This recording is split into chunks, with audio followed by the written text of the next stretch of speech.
G'day, I'm still Kevin, I'm still from Queensland, and I'm still here to help. But these days I'm anxious, deeply anxious about our country's future. That's unusual for me because by nature I'm an optimist. But on the big challenges, Morrison isn't within a bull's roar of having what Australia needs.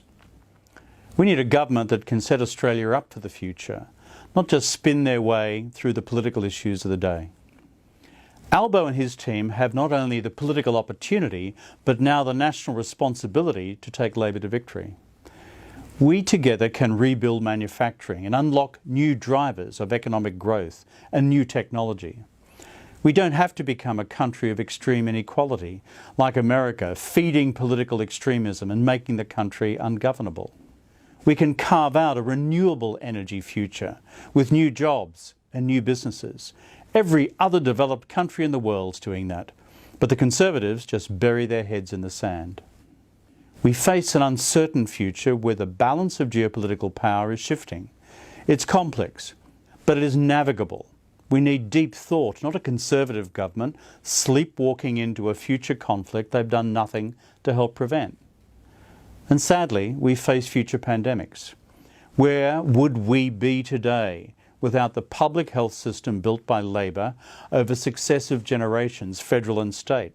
It's time to renew that infrastructure with a government that leads, not just shifts the blame onto others. Australians expect their leaders to understand these problems and to be on their side, not acting on behalf of somebody else. They want to know who's on their side on wages and conditions, on affordable housing and childcare, who's on their side on superannuation and a decent retirement income for all, in building the renewable jobs and businesses of the future, and who's on the people's side in preparing for an uncertain century in our own region between the US and China. The bottom line is that Australians can spot a fraud at 50 paces, and that's what they see with Morrison and his mob: frauds, phonies and marketing men. And they pretty much are all men, and all in it for themselves.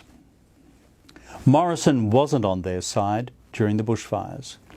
Morrison wasn't on their side when he was bullying state premiers to open their borders when it just wasn't safe to do so. And he isn't on their side in taking on the growing problem of corruption which has unfolded on his watch. I've known Albo for nearly 25 years. I'm proud to be his friend. Albo tells it straight, and he keeps his word. He is instinctively on the Australian people's side. You see, we're all the product of where we've grown up. Albo, like me, was raised under difficult circumstances, by and large by a single mum. It was tough. Albo never forgets where he came from. He's not a slick marketing product invented by spin doctors. Albo is the genuine article. Friends, Australia is at a national crossroads. We face enormous challenges to secure our future, and that requires a leader who Australians know is on their side as we navigate our way through the giant challenges now staring us in the face. I thank you.